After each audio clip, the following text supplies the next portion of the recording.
आप जाइए अपनी अपनी सीट पे, आप नियम पढ़ लिया करें प्लीज।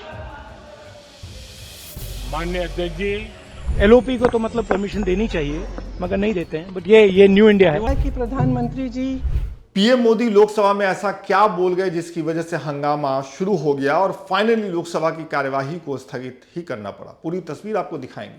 कांग्रेस सांसद प्रियंका गांधी और राहुल गांधी जो कि नेता प्रतिपक्ष हैं लोकसभा में, उन्होंने संसद भवन परिसर में मीडिया से बात करते हुए पीएम मोदी को क्यों और किस मुद्दे पर घेर लिया। पीएम मोदी के भाषण के बाद विपक्ष को बोलने नहीं दिया गया। ये सवाल जब राहुल गांधी से पूछा गया तो राहुल गांधी ने तंज में क्या कुछ कहा, वहीं प्रियंका गांधी ने नाराजगी जाहिर करते हुए क्या कुछ कहा। दोनों नेता की बात आपको सुनवाएंगे।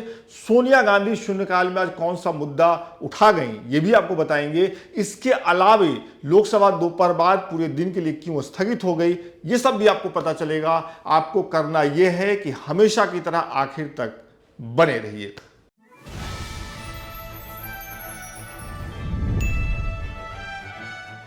अठारह मार्च 2025 संसद के बजट सत्र के दूसरे चरण के दूसरे हफ्ते का दूसरा दिन, दूसरा कुछ ज्यादा ही हो गया। लोकसभा और राज्यसभा की कार्यवाही हर रोज की तरह सुबह 11 बजे शुरू हुई। लोकसभा में प्रश्नकाल के दौरान वायनाड से सांसद प्रियंका गांधी ने कृषि मंत्रालय से जुड़ा अपना सवाल पूछा। सवाल का जवाब देने के लिए केंद्रीय कृषि और कल्याण मंत्री शिवराज सिंह चौहान खड़े हुए। वो जब जवाब प्रियंका गांधी को दे रहे थे तो उनके पीछे बैठे केंद्रीय मंत्री गिरिराज सिंह कुछ इशारे कर रहे हैं। अगर आपने उनके इशारे को पकड़ लिया है तो कमेंट करके बताइए। फिलहाल आप प्रियंका गांधी का सवाल और शिवराज सिंह चौहान का जवाब देखिए। अध्यक्ष महोदय जी, मंत्री महोदय जी ने बहुत उल्लेख किया कि प्रधानमंत्री जी की किसानों के प्रति कितनी हमदर्दी है। प्रधानमंत्री जी खुद वायनाड गए थे, उन्होंने वहां का दुख, वहां की किसानों की पीड़ा खुद देखी। मैं उनसे आग्रह करना चाहती हूं आपके द्वारा कि केरला और वायनाड के किसानों के प्रति भी कुछ हमदर्दी दिखाएं। धन्यवाद। माननीय अध्यक्ष महोदय, किसान किसान हैं, चाहे वो केरल का हो चाहे वो कर्नाटक का हो, हम सब भारत मां के लाल हैं। भेदभाव का कोई सवाल नहीं है। मैं ये निवेदन करना चाहता हूं कि जब ऐसी प्राकृतिक आपदाएं आती है तो हर एक राज्य को एसडीआरएफ के तहत केंद्र सरकार राशि आवंटित करती है। प्लानिंग कमीशन अनुशंसा करता है उसके अनुसार, और उसमें 75% हिस्सा केंद्र का होता है, 25% जो राशि होती है वो राज्य की होती है। और जब ऐसी प्राकृतिक आपदा आती है तो उस राशि का राज्य उपयोग करते हैं। लेकिन बावजूद इसके अगर कोई बड़ी प्राकृतिक आपदा अगर आती है तो फिर केंद्र सरकार भी विशेष टीम भेजती है। पिछले दिनों माननीय अध्यक्ष महोदय, जब आंध्र में तेलंगाना में दिक्कत हुई थी, अत्यंत वर्षा के कारण बाढ़ की स्थिति पैदा हुई थी, केंद्रीय टीम गई थी। मैं स्वयं भी गया था माननीय अध्यक्ष महोदय। वहां हमने स्थिति का आकलन किया था, केंद्रीय टीम ने उसकी रिपोर्ट भी सबमिट की थी, और उसके आधार पर फिर एनडीआरएफ के तहत और राशि राज्य सरकारों को निर्गत की जाती है। माननीय सदस्य ने बहुत महत्वपूर्ण सवाल पूछा। मैं जानकारी देना चाहता हूं कि केरल को भी एनडीआरएफ के तहत विशेष रूप से 138 करोड़ रुपए की राशि उपलब्ध कराई गई है। और मैं आश्वस्त करना चाहता हूं आपके माध्यम से माननीय सदस्य को कि बिना किसी भेदभाव के कहीं अगर संकट आएगा तो केंद्र सरकार राज्य सरकार के साथ खड़ी रहेगी, चाहे वो केरल हो, अन्य राज्य हो। उन्होंने भी मसालों की बात पूछी। मैं उनको बताना चाहता हूं, पिछले दिनों रेड चिली के दाम कम हो गए थे माननीय अध्यक्ष महोदय। मिर्ची भी मसालों में आती है। आंध्र के मुख्यमंत्री आए, हमने तुरंत फैसला किया कि रेड चिली 11,000 रुपया प्रति क्विंटल के माध्यम से खरीदी जाएगी, और हमने यहां से आदेश जारी किए। आपने अलग अलग किसानों को पूछा। मैं सुपारी उत्पादक किसानों के बीच कर्नाटक गया, कर्नाटक के मित्र यहां बैठे होंगे। वहां एक भयानक बीमारी के कारण वो पेड़ नष्ट हो गए थे। हमने एक स्पेशल पैकेज उसके लिए स्वीकृत करने का काम किया। माननीय अध्यक्ष महोदय, जहां भी प्राकृतिक आपदा से किसानों पर संकट आएगा, वो देश के किसी राज्य के किसानों, किसी गांव के किसानों, उनके साथ भारत सरकार सदैव खड़ी रहेगी। कोई भेदभाव नहीं होगा। दोपहर 12 बजे लोकसभा में प्रश्नकाल पूरा हुआ। आमतौर से प्रश्नकाल पूरा हो जाने के बाद यानी 12 बजे के बाद लोकसभा में शून्यकाल शुरू होता है, लेकिन आज शून्यकाल शुरू होने से पहले, शून्यकाल जब शुरू होता है उसके ठीक पहले लोकसभा स्पीकर ओम बिरला ने देश के प्रधानमंत्री नरेंद्र मोदी को अपना वक्तव्य देने के लिए बुलाया, उनको अपना वक्तव्य देने का मौका दिया। पीएम मोदी ने महाकुंभ के आयोजन पर अपनी बात रखी। वो करीब 10 मिनट तक बोले और इन 10 मिनटों में उन्होंने महाकुंभ के आयोजन को पूरी तरह से सफल बताया। महाकुंभ के आयोजन के लिए राज्य सरकार और महाकुंभ से जुड़े हुए हर वर्ग को, जो भी उसकी तैयारी में जुड़े हुए थे, उन सबको शुक्रिया कहा और ये बताया कि इस तरह का आयोजन, इतना सफल आयोजन, इतना बड़ा आयोजन, ये दिखाता है कि भारत की शक्ति, भारत का ताकत, माफ करिएगा, कितना बड़ा है। अध्यक्ष जी, मुझे विश्वास है कि महाकुंभ से निकला अमृत हमारे संकल्पों की सिद्धि का बहुत ही मजबूत माध्यम बनेगा। मैं एक बार फिर महाकुंभ के आयोजन से जुड़े प्रत्येक व्यक्ति की सराहना करता हूं। देश के सभी श्रद्धालुओं को नमन करता हूं।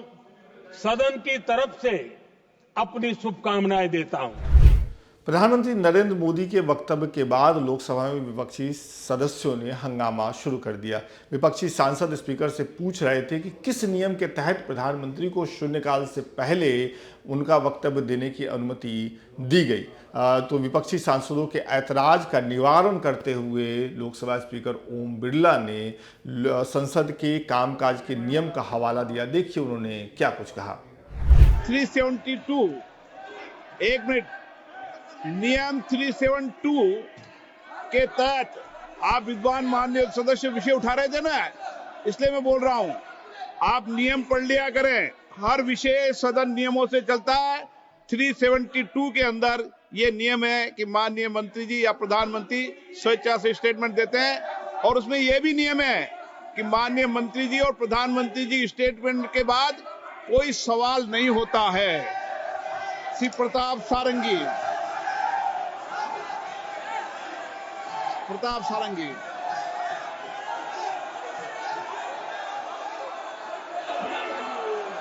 हर हर महादेव। प्रताप सारंगी बोलिए। प्रताप सारंगी जी।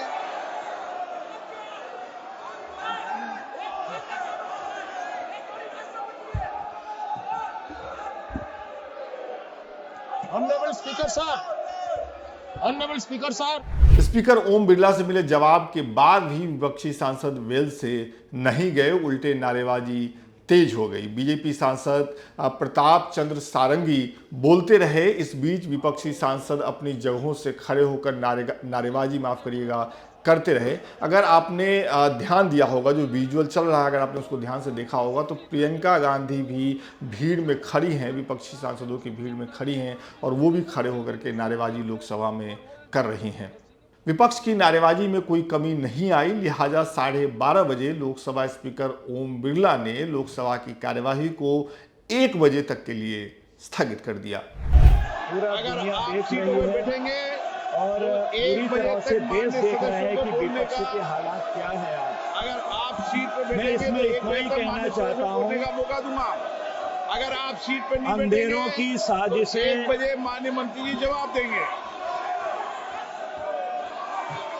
आप अपनी सीट पर बैठिए, आप अपनी सीट पर बैठिए। नहीं बैठना चाहते?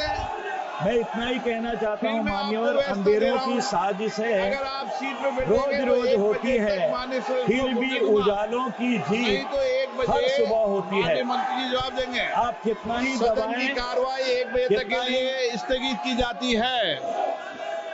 1 बजे लोकसभा की कार्यवाही फिर से शुरू हुई। विपक्षी सांसद कुछ सुनने के मूड में नहीं दिख रहे थे। वो इस बार भी नारेबाजी कर रहे थे। नारेबाजी के साथ साथ लोकसभा में विपक्षी सांसदों ने प्ले कार्ड भी लहराना शुरू कर दिया। लेकिन पीठासीन अधिकारी ने इस सब के बीच ही रेलवे मंत्री अश्विनी वैष्णव को रेलवे के अनुदान मांगों पर हुई चर्चा का जवाब देने का मौका दिया और इसी शोर शराबे वाले माहौल में रेल मंत्री अश्विनी वैष्णव ने करीब 1 घंटे तक बोला।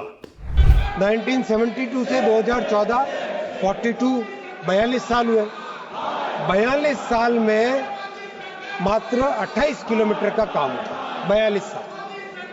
मोदी जी के इन 10 वर्षों में 38 किलोमीटर का काम हुआ है। कहाँ 42 साल का काम और कहाँ ये 10 साल का काम। ये काम का परिणाम है। इसलिए आज लगता है कि माननीय सांसद महोदय थोड़ा और अगर धैर्य के साथ सुनते तो बहुत अच्छा रहता। आपको भी कई जवाब मिलते, कई अच्छी चीजें आप जान पाते। माननीय अध्यक्ष जी, मैं अब आऊंगा। कई माननीय सांसदों ने बुलेट ट्रेन पे विषय उठाया। मैं बुलेट ट्रेन के बारे में आपको यह बताना चाहूंगा कि ये एक जो माइंडसेट है उसकी बात है। माइंडसेट की बात है। कई माननीय सांसदों ने कहा कि बुलेट ट्रेन की जरूरत है।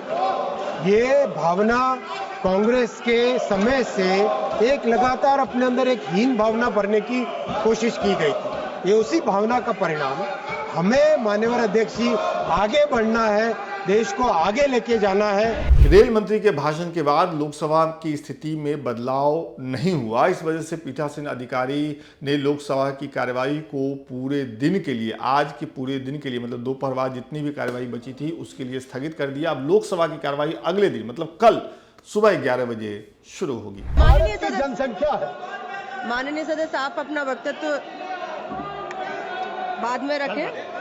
कल चर्चा होगी। सभा की कार्यवाही बुधवार दिनांक 19 मार्च 2025 को प्रातः 11 बजे तक के लिए स्थगित की जाती है। यहाँ आपको राज्यसभा का हाल बताने से पहले संसद भवन परिसर में जो कुछ हुआ वो बताते हैं। नेता प्रतिपक्ष राहुल गांधी से जब मीडिया ने पीएम मोदी के वक्तव्य पर उनकी राय मांगी तो राहुल गांधी ने कहा कि हम पीएम मोदी का कुछ मामलों में समर्थन करते हैं, लेकिन इसके साथ ही टोंट करते हुए उन्होंने ये कह दिया कि ये न्यू इंडिया है, यहाँ विपक्ष को अपनी बात रखने का मौका नहीं दिया जाता है। देखिए, बोलने तो नहीं देते हैं। डेमोक्रेटिक जो स्ट्रक्चर है, जो एलओपी को तो मतलब परमिशन देनी चाहिए, मगर नहीं देते हैं। बट ये न्यू इंडिया है। प्रधानमंत्री ने बोला, जो प्रधानमंत्री ने बोला, मैं उसको सपोर्ट करना चाह रहा था। कुंभ हमारी एक प्रकार से हमारा ट्रेडिशन है, हिस्ट्री है, कल्चर है। एक कंप्लेंट थी, एक शिकायत थी, श्रद्धांजलि नहीं दी प्रधानमंत्री ने। जो लोग जिनकी मृत्यु हुई थी उनको श्रद्धांजलि नहीं दी। और दूसरी बात मैं ये कहना चाहता था कि देखिए, कुंभ की जगह है, मगर जो युवा कुंभ में गए उनको प्रधानमंत्री से एक और चीज चाहिए, उनको रोजगार चाहिए, और प्रधानमंत्री को रोजगार के बारे में भी बोलना चाहिए। Thank you. आपको बोलने नहीं दिया गया सर? आपको बोलने नहीं दिया गया? नहीं, देखिए, बोलने तो नहीं देते हैं। डेमोक्रेटिक जो स्ट्रक्चर है, जो एलओपी को तो मतलब परमिशन देनी चाहिए, मगर नहीं देते हैं। बट ये न्यू इंडिया है। वहीं वायनाड से लोकसभा सांसद प्रियंका गांधी से जब पत्रकारों ने पूछा कि क्या पीएम मोदी के भाषण के बाद विपक्ष को भी बोलने देने का मौका मिलना चाहिए, तो सुनिए उन्होंने क्या कुछ कहा। प्रियंका गांधी, जहां राहुल गांधी एक तरफ तंज कस के गए, वहीं प्रियंका गांधी की बातों में नाराजगी और थोड़ी सी निराशा दिखी। सुनिए उन्होंने क्या कहा। सकारात्मक बात ही कर रहे थे कुंभ के विषय में, तो उनको कहने देना चाहिए। लेकिन स्पीकर ने 352 मैम रूल का जिक्र किया। नागपुर पे कुछ बोले कि मैम नागपुर में जिस तरह से हो रहा है वहाँ पर जो है कैसे हो? मैम विपक्ष को भी अपनी बात रखने देने का मौका दिया जाना चाहिए था। बिल्कुल देने जाना चाहिए था, क्योंकि विपक्ष की भी भावनाएं हैं इसके प्रति, और उनको प्रकट करने में कोई उनको आपत्ति नहीं होनी चाहिए थी। तो मेरे ख्याल से उनको 2 मिनट के लिए बोलने देना चाहिए था। तो ये हुआ लोकसभा के अंदर और संसद भवन परिसर की बात। अब चलिए आपको राज्यसभा लेकर के चलते हैं। सोनिया गांधी ने शून्यकाल के दौरान मनरेगा के तहत रोजगार गारंटी का मुद्दा उठाया। उन्होंने बीजेपी की अगुवाई वाली सरकार की ओर से इस योजना को सुनियोजित तरीके से बंद करने, दरकिनार किए जाने का आरोप सरकार पर लगाया। उन्होंने ये भी कहा कि इस साल जो बजट आवंटन किया गया है वो 10 साल में सबसे कम है। सोनिया गांधी ने न्यूनतम मजदूरी 400 रुपये प्रतिदिन करने और कार्य दिवस की संख्या 100 से बढ़ाकर 150 दिन करने की मांग भी की राज्यसभा में। वित्त मंत्री निर्मला सीतारमण ने मणिपुर के बजट पर हुई चर्चा का जवाब देते हुए राज्यसभा में कहा कि यह सीमावर्ती राज्य है, लिहाजा यहाँ जो सरकार है, कोई भी सरकार हो, उसे संवेदनशीलता के साथ चीज़ों को हैंडल करना होता है। उन्होंने किसी विशेष पैकेज की घोषणा की बात नहीं की। उन्होंने ये कहा कि अनुपूरक मांगों पर चर्चा है, इसके तहत किसी पैकेज की घोषणा नहीं होती है, नहीं होनी चाहिए। निर्मला सीतारमण ने यह भी कहा कि जो चर्चा हुई उसमें बजट पे कम चर्चा हुई, लेकिन मणिपुर की जो स्थिति है, जो मौजूदा स्थिति है, जो कि बहुत गंभीर है, उस पर चर्चा हुई। वित्त मंत्री के जवाब के बाद उच्च सदन में इसे मतदान के लिए रखा गया, ध्वनि मत से इसे पारित भी कर दिया गया। रेल मंत्री के जवाब के बाद लोकसभा में रेलवे के अनुदान मांगों से संबंधित प्रस्ताव को बगैर किसी कटौती के ध्वनि मत से वहां भी पारित कर दिया गया। राज्यसभा में इसके बाद परिवार एवं स्वास्थ्य कल्याण मंत्रालय के कामकाज पर चर्चा हुई। तो इसी चर्चा के साथ आज की संसद रिपोर्ट पूरी होती है।